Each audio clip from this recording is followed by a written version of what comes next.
Yeah, this will be actually from the beginning, but we're going to finish it today. It's not that much long. Alright, European nations settled in North America. We talked last time in section 1 about Spain and Portugal. We talked mainly about the Spanish explorers and how they explored South America. Today we're going to talk about other European countries who actually discovered, also started their own age of discovery, but to the north of Europe. Several European nations fought for control over North America. We already said last time that the Spanish discovery of South America was kind of something related to the Treaty of Tordesillas, the one we studied about in term 1. When we talked about at that time the tough competition over the spices in India between Spain and Portugal, and as a result of this, they just went to the Pope to avoid any kind of clash. When at that time the Pope was still controlling or have some power, and at that time the Pope just got a map, a flat map, and just drew an imaginary line and said, this is for Spain and this is for Portugal. Now, by the time North European countries discovered North America, the Pope and the Church was losing their power. So, as long as the Pope and the Church were declining, so there's no more kind of binding issues to abide what the Pope said. So those European countries, and I'm talking about the Dutch, Netherlands, I'm talking about France and England, ignored this Treaty of Tordesillas, again, who said that everything should be owned by 2 countries only. And they started their age of discovery. Just very quickly to show you the map of South and North America and how North Europeans discovered what is today North America. This is South America, and it was already known, discovered by the Spanish and the Portuguese, and then they just decided to sail parallel with the coast, as we said last time, hoping that by sailing parallel to the western coast of North America or South America, they might find another route to India. So still the main issue was looking for another route to India for the spices. But instead of finding India, they found a huge land called North America, or they later on call it North America, to differentiate between the land that found in the north and the land that found in the south. Because this one was discovered by Amerigo Vespucci, it was called America. This land is totally connected with this land through this narrow strip of line, so it will be given the same name, America as well, but north and south based in the location. Yes, Ali? Yes, you can. Alright, so this is how the story started. Let's now talk about these 3 countries, each separately. Alright, we will start with the French. The French actually were settling in what is today the midwestern part of USA and eastern Canada, or kind of southeast Canada.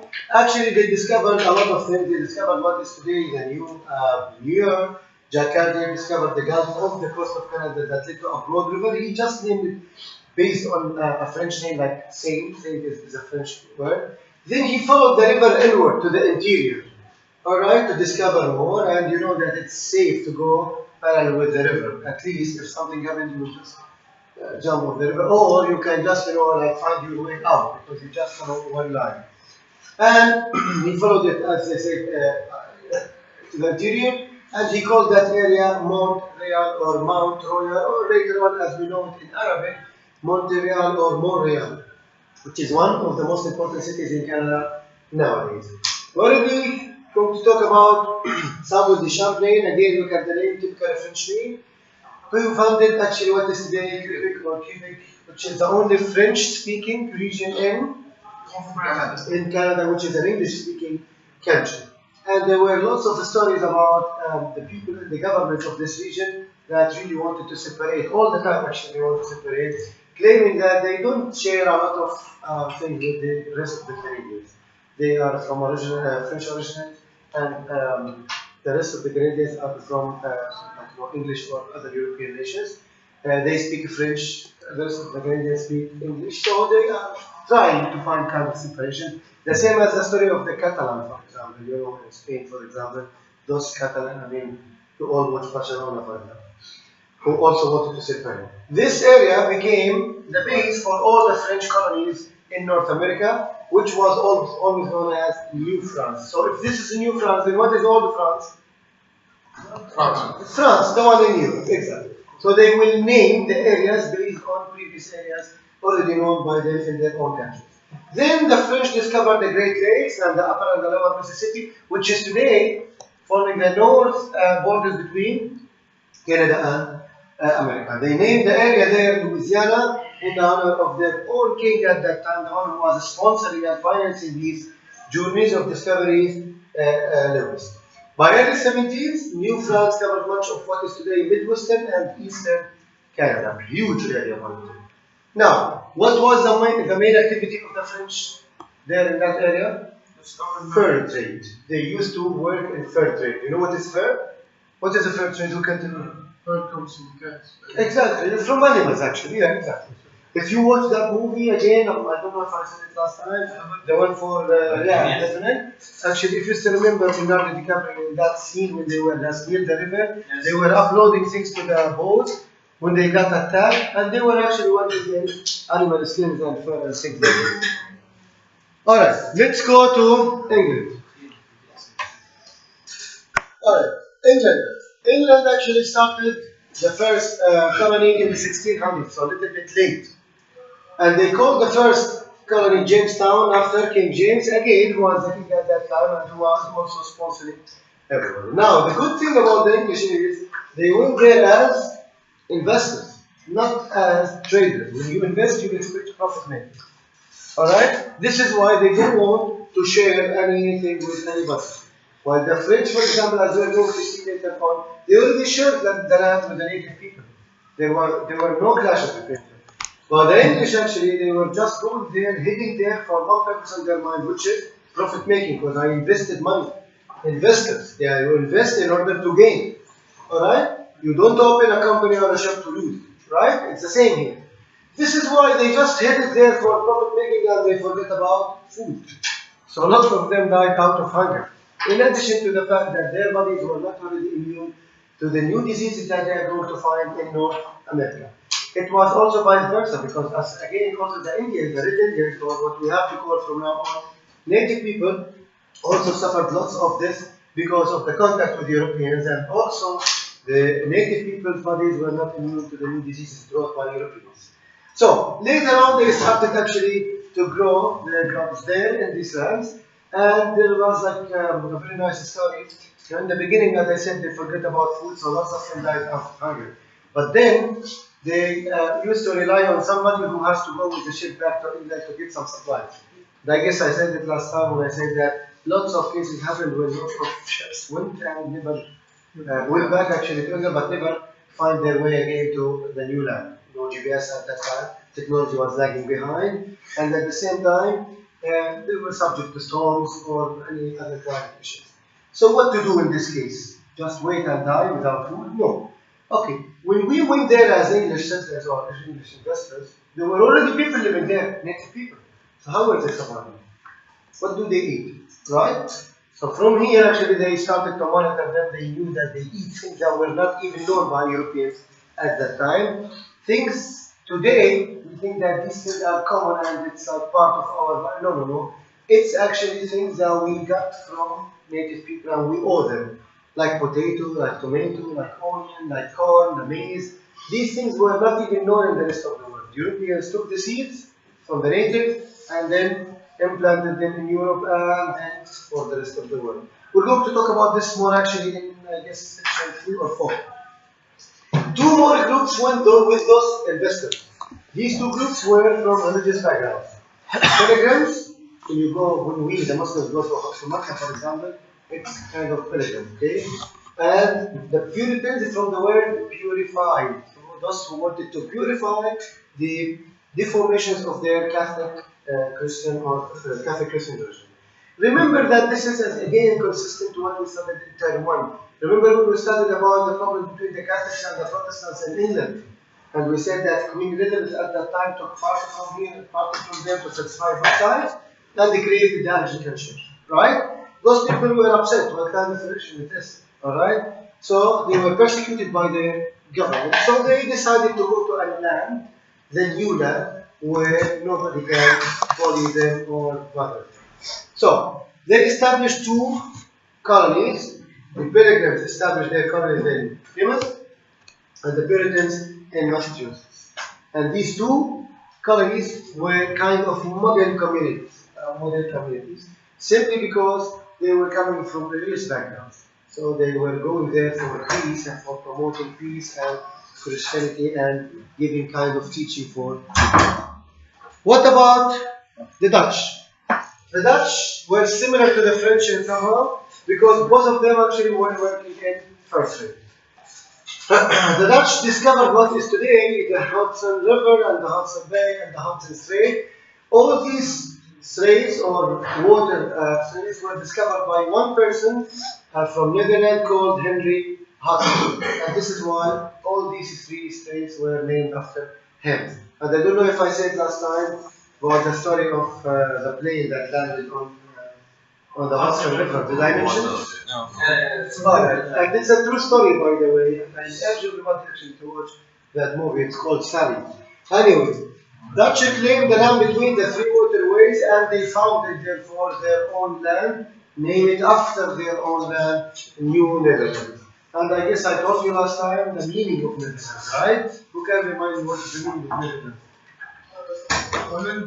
What is it? Holland isn't there, I'm sorry. No, but I talk about the meaning. The land. The land below the sea level. Did I say this? No. يلا بسرعة. شو هذا الحوار؟ بسرعة. كمان إذا مش وقت. Alright guys. طيب. Do you know what the meaning of Netherlands, guys? Do you know what the meaning of Netherlands? No, it's the land below the sea. Do you know why it's called like this? Do you know why it's called like this? Because Sea level be like this, and then you go underneath water. Yes, but why it is below the sea level? There's a reason for it. No, alright. Listen to this, guys. Mr. Turkey. See, 75% of today's Netherlands was built on a reclaimed land. Do you know what does it mean, reclaimed land? yeah, it was from water. Exactly, taking land from the sea and then, like cover it with sails, whatever, like very huge cubes, and then claim it. So, it will become a land, not a sea land. Alright? Now, look at this stuff. Those people in the Netherlands started early from the 1700s actually reclaiming lands because they had a problem in the size of their country. The country was very small. Where to get more land? They are surrounded by huge countries like France, like for example Germany. So they cannot even conquer other lands. So what to do? So they started to reclaim lands, and then today Rotterdam Harbor, Amsterdam Airport are already built on these lands that were before part of the sea lands. Now, remember actually in Dubai there is these reclaimed islands, the Palm and the World, right? Who built these islands? When the Dubai government decided to build these islands, they brought Netherlands engineers. Because they are the people who are, they are the most skillful actually people in reclaiming land or in land acquisitions in the world. Simply because they started very early doing these things. Alright? Now, with these lands, big lands in North America, there were also some small islands that we call today the Caribbean. And going to take these big lands, they already passed by these small islands and they took them. Till today, there are still certain kinds of islands of these Caribbeans that are part or belong to superpowers. Alright, I guess we have two more slides. Let's do this one. Here, guys.